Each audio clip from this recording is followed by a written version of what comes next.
Yo, what is up, everybody? Have you been wondering how to change your Fortnite email address?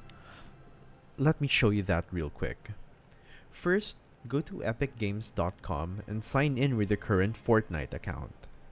Click on your name in the top right, go to account, then under the general settings, you'll see your current email address.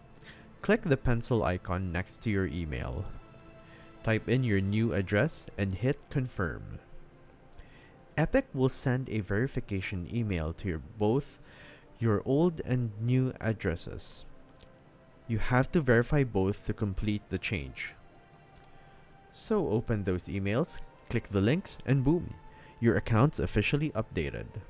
Pro tip: turn on two-factor authentication for extra security, especially if you're grinding arena or running customs. Drop a like if this helped, and I'll see you in the next guide. Stay cracked.